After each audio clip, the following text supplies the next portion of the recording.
Good morning, my friends. Here we are continuing with our story about the Festival of Light. And we've actually made our way through the whole thing quite nicely. I have completely enjoyed working through this material with such line-by-line attention. I do hope that those of you who have been following this also find it beneficial. This is a piece of ritual poetry that we're going to be working with for a long time. Those of us who are dedicated to this path through Swami. So I've just been honored to be able to immerse myself in it. So let's pray together. Heavenly Father, Divine Mother, friend, beloved God, Jesus Christ, Babaji Krishna, Lahiri Mahashaya, Swami Sri Yukteswar, beloved Master Paramhansa Yogananda, saints of all religions, humbly we bow to you all. Dear friend Swami Kriyananda, help us to feel the power of your inspiration through these words that you have given us.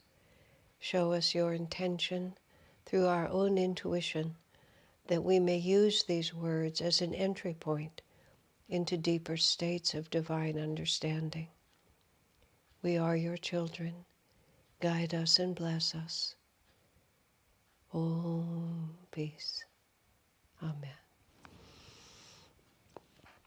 Okay, my friends, so we are at the point where Jesus has appeared to the great Master Babaji, and they have agreed, and we have agreed, let us together, united in Christ's love, set lights ablaze in that high altar once again.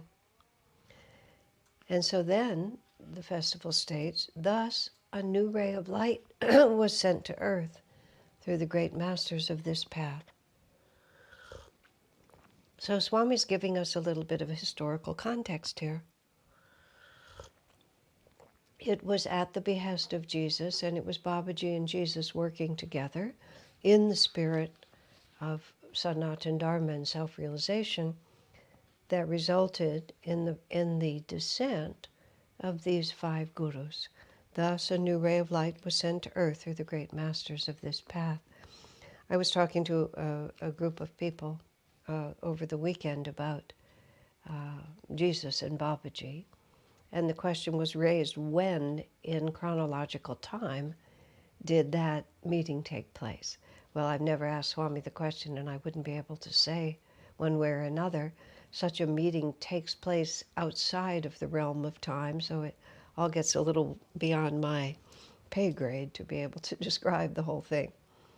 However, Lahiri Mahashaya incarnated in India in the early 1800s.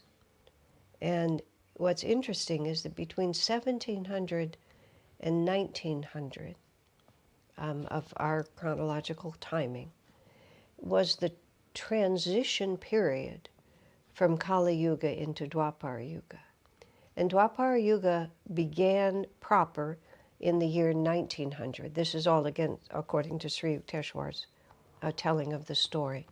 Whenever there is a transition from one yuga to another, there's I think there's a word for it, but I'm not quite sure what the word is.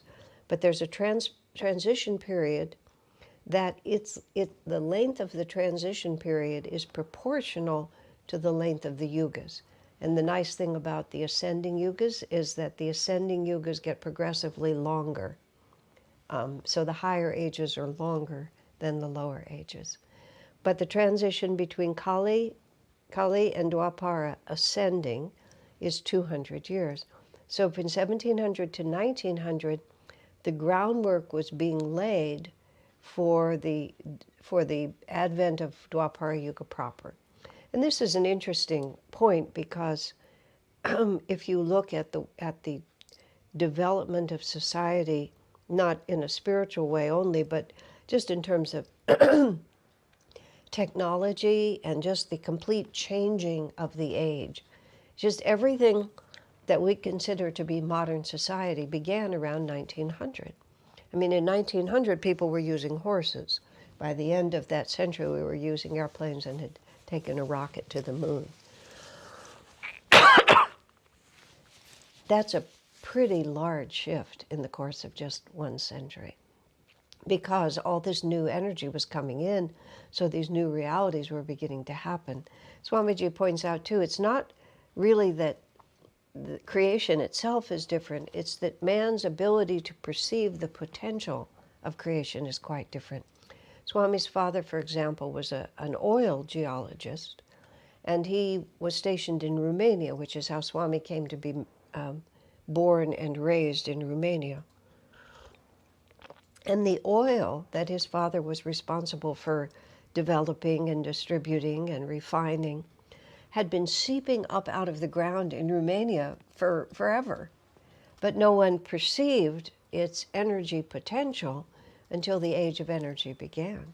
And then all of a sudden they put to use, in a way that no one had even imagined before, something that had always been there. And all of the so-called discoveries, or inventions, I mean, are really discoveries. People are discovering potential in God's creation.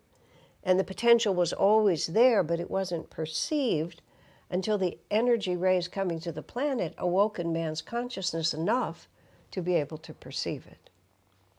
So coming back to the timing here, so Lahiri Mahashaya was after Babaji and Jesus, it was the first to incarnate specially for this event. Babaji is an ever-living guru, and Jesus had already come and gone in that form. His consciousness remains, but the form of Jesus had already been and was not continuing in the way Babaji is. Manifested, in resurrection as needed, but not continuing as Babaji. These are shades of distinction that are fascinating, but again, are beyond me.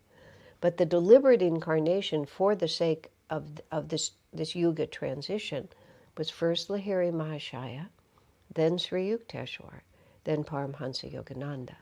Yogananda incarnated in 1893, just before the Yuga shifted, right? And Sri Yukteswar lived until about 1935.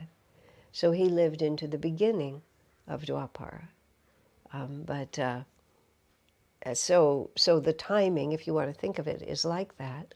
But regardless of the chronological time, it's the energy that was being sent to this world in response to Babaji and Jesus. The need to develop the power for self-realization. Now, you have to also understand that the way things are manifested in creation, it's causal, astral, and then material. And this is a very subtle law of how the three worlds interact, but you can see it. Swamiji was always so good at taking these very esoteric things, which were hard for the human intellect to grasp, and reducing them to something we could understand. Causal is the level of ideas, astral is the level of energy, the material plane is where things manifest in fixed form. Everything that manifests causal, astral, material, idea, energy, manifestation. The perfect example is if you think of a building. I'm sitting in a very nice house. I happen to remember when this house was built. The woman who built it, Santoshi, who had it built, she had the idea of putting a house in this spot in our community where it was possible to build one more building. She had the idea. There was a man named Zach Stewart who was the architect. She worked with Zach to lay out the plans exactly as they wanted. Then she hired an Ananda crew of my friends who were all builders. They put the energy out in keeping with her idea, with the energetic plans that they'd made, which were also blueprints by that point, and now I live in this house.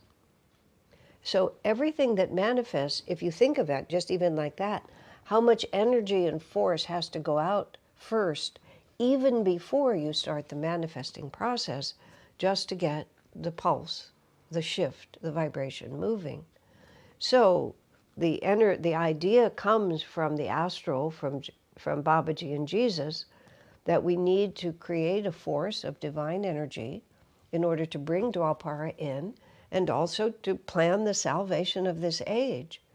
And then the idea is that this line of masters will incarnate again, and then each of the avatars takes his place, takes his body. Lahiri takes his body, Sri Yukteswar takes his, Paramahansa Yogananda takes his body. Swami was born in 1926. Yogananda came to America in 1920. Swami says he was conceived just about the time that Master bought Mount Washington. So it was sort of like the energy of Master's work was going to be established on the material plane, and Swami came in, so his age and time and locale would all be established by the time Master needed him. So much more than we realize, that the forces are moving us, and they're well in motion often before we ever know it. Causal, astral, material. I've commented in my book, Light Bearer, that when I was first with Swamiji through the 70s, and Swamiji was pretty much the only one who was teaching. I mean, others of us had a smaller role, but he did all of the major programs and all of Spiritual Renewal Week and just everything. And he was teaching us, who were almost entirely Americans, and therefore knew nothing about this teaching. He had to teach us everything, every aspect of the spiritual path, of how to be a devotee, of how to make a community, of how to be a disciple. Swami had to train us in all of that. And he was so intense with his energy and the force with which he would speak and the number of words, the comprehensive way. As time passed and others of us took those responsibilities, he retreated a little bit from that particular role. But that first decade, it was all in his hands. And I also had the feeling, because sometimes he was talking to a very small group of people, had the feeling that he was planting the energy on the causal plane, just putting the energy out with so much force, the causal, the ideational, and the energetic plane, so that then it would manifest. And of course, it has manifested, and things are not as matter-oriented as we think they are. So, having said all of that, thus a new ray of light was sent to Earth through the great masters of this path.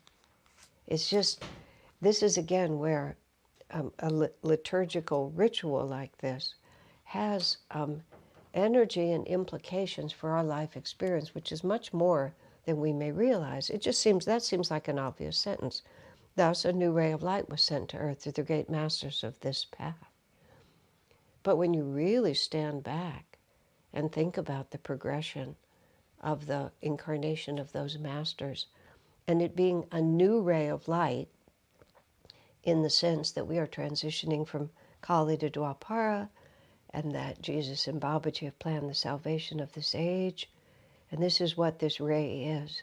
And to contemplate the power and the love behind that, and the personal meaning it has for us, it can't be, we can't overstate the importance of that to us as individual devotees.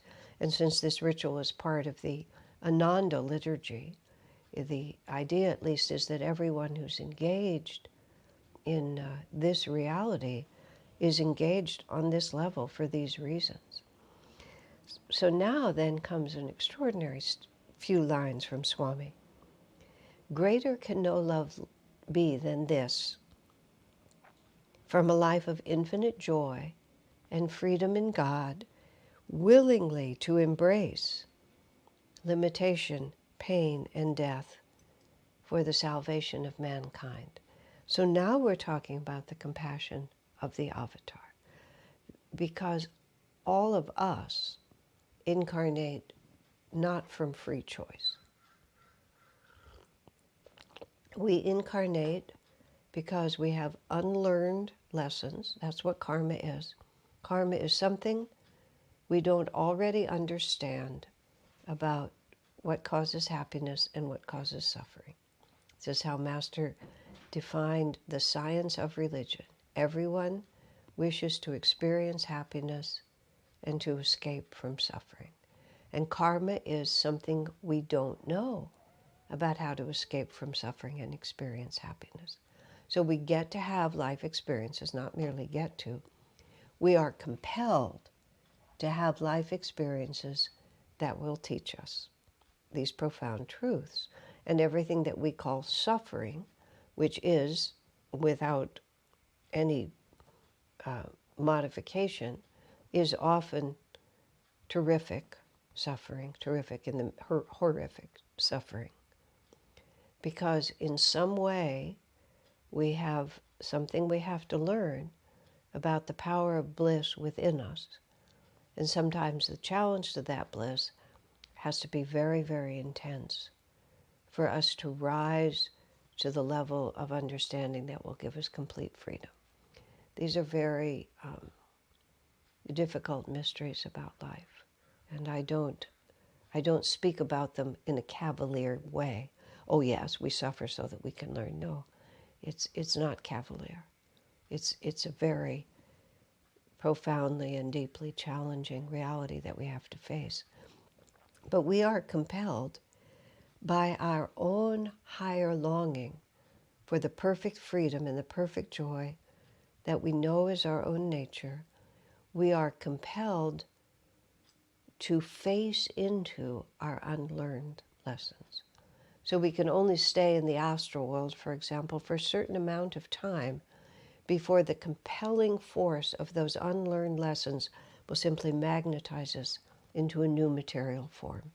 Whether we incarnate on this planet or another planet, in what yuga we incarnate, it all depends on what the unlearned lesson is. The avatar is in a state of perfect bliss. From a life of infinite joy and freedom in God, there is nothing, he has no unlearned lessons. He understands where suffering comes from and embraces bliss, and there's no karma. But that avatar, because that avatar is an individual being the same as you and me. And in earlier sessions I was talking about the limitations of traditional religions because they don't understand, the religion doesn't understand the nature of the avatar. The formal teaching of the religion does not understand the nature of the avatar, that the avatar is the completed journey of every human soul. And all of us, as Jesus said, that which I do, ye shall do. And that all of us must come to that. Most souls, when they finally attain their freedom, they never look back. But there are some, as Swami described it, whose compassion is so deep that they will return again and again for no reason at all except to help others. So here Swami puts it in beautiful poetic terms. Greater can no love be than this, from a life of infinite joy and freedom in God, willingly to embrace limitation, pain, and death for the salvation of mankind. Once again, it's like we need to, well, there's two reasons. One, in gratitude, we need to appreciate the power of what the masters bring us. And the power of their own consciousness. Greater can no love be than this, willingly, just willingly to embrace limitation, pain, and death. And this is the paradox of the avatar. Swamiji asked Master, when he heard, like Master had these incarnations as William the Conqueror and as a great king in Spain, which Swamiji later understood was Ferdinand III. And both of those incarnations were times of war. Master was engaged in physical war during both of those incarnations. Swami said, in the midst of all of that, what happens to the avatar's consciousness? Master replied, inwardly, you are always free.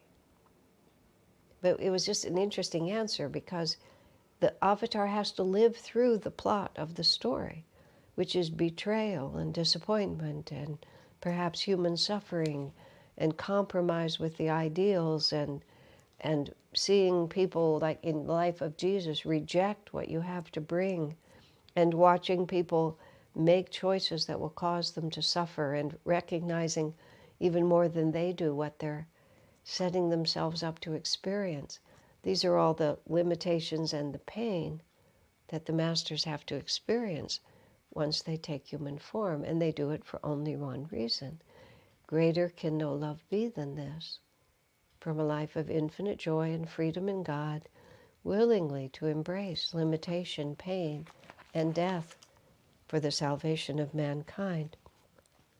Then Swami says, such ever has been the sacrifice of the great masters for the world.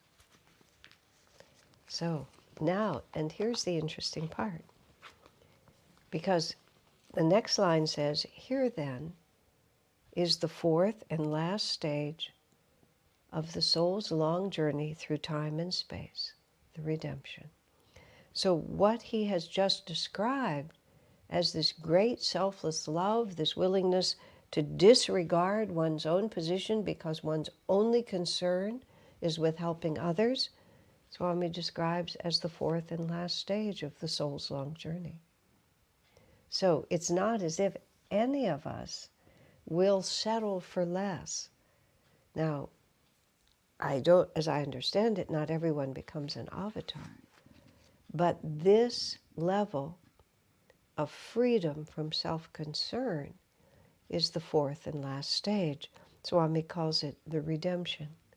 We have completely redeemed ourselves from the limitation of the ego and have transcended all limiting conditions within our consciousness. And this is where all of us must go. That which I do, ye shall do, and greater things. So we find ourselves in this odd contradiction, you see. On one hand, we have deep, unending devotion for the Master as a consciousness beyond our own, so far beyond our own that we bow at his feet to receive his grace that we may become free. But the goal is to become free as he is free. And therefore, everything that he does, we must do. And Jesus even added, and greater things. So it's very important that we keep both things in place. And you see, this is again, the paradox of the whole. Because the Vedanta teachings tells us that we're all one. The Vedanta teachings tells us that, even as the Master is free, so are we free, we just don't know it. The way I think of it is like this. There's my consciousness, there's the consciousness of the Master. There's ordinary human consciousness, I'll use my own as an example. And then there's the Master's consciousness. When I look from my perspective, with my understanding, at the Master, there seems to be this chasm of realization that the Master has crossed that I have not crossed. Now, Vedanta tells us that, in fact, that feeling of space, that illusion of distance, is only an illusion. That impression of distance, that impression of separation, is only an impression, and it's a false impression. But nonetheless, at the state of consciousness I live in, it appears to be real to me. And one of the ways we bridge, we dissolve that illusion, is by devotion, by reverence and respect to what appears to be distant from us. And then the power of that reverence, the receptivity that love gives us, allows the Master to extend his consciousness to us and then pull us to him. So it's an illusion that serves us. Whereas if we just assert with our intellect, well, I'm not going to be devotional to God, to Divine Mother, to the Guru, because I am the infinite within myself. Yes, as a theory, but as a practical matter, there appears to be this difference. So we cooperate with things as they appear to be until we have the perception of the way things are. So it also tells us, that we have a very high standard to meet here. It's very interesting in the lives of saints how often they feel great anguish and regret over actions that might seem very small to the outsider watching. I remember it might have been in the life of Bernadette of Lourdes. It may have been in the movie about Saint Bernadette, which there's a very old black and white movie called Song of Bernadette, which is really beautifully done. There have been some more modern films, and I can't speak from experience, but I have the impression that they don't have the same power of devotion that that original movie has. So as she's coming closer to her death, she's on her deathbed, and in the process of getting ready to leave her body, she's remembering and reviewing her life. There's one scene where she's weeping because she remembers her mother working very hard to cook for her some, as I recall, it was onion soup. And Bernadette, she felt, as she reflected, was so selfish and so unconscious of the effort her mother had put forward, that she refused to eat it or rejected it in some way and hurt her mother's feelings for doing that. And she was really deeply regretting that action. Now, on one hand, you can just think, oh, that's just silly. But on the other hand, and I'm presuming that story was historically accurate because it seems too odd for someone to have fictionalized it. Or at least it was apocryphal. Because for one whose consciousness has been purified to the extent that Saint Bernadette of Lourdes had purified her consciousness, any little spot, one feels it very intensely. One feels very intensely this, because the power of the bliss is so clear and so bright that anything that interrupts it we really feel. Whereas the average person in the world who isn't thinking spiritually at all is running roughshod over people's feelings all the time and doesn't even know it, because their own fundamental level of consciousness is so muddied that those muddied actions just don't make any impression. I feel I've experienced this very much in the last couple of decades of my life, because I remember many things during the years that I was with Swamiji where I would take as just the given a certain level of unkindness among people. And I vividly remember how poignant, how deeply Swami would feel the sufferings of others and how compassionate he would be for their sufferings, when I was inclined just not even to think about it.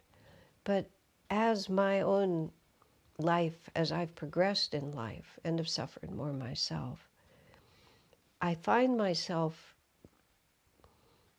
reflecting Swami's responses in ways that I was completely incapable of doing before. So in the way that Swami has taught, when you go from your own experience and project it forward to the perfection of the saints, I can see how Bernadette would feel that. Whereas when I first saw it in the movie, I didn't understand it at all. But I can see now why she would feel it, because the mother's suffering her own heart was united now with her mother. And the wound that she had inflicted upon her mother, she could feel it in herself. And it separated her from God. And the pain of being separated from God was the most intense pain of all. And she desperately wanted to restore the harmony by repudiating those actions in the past. So, God bless you, my friend.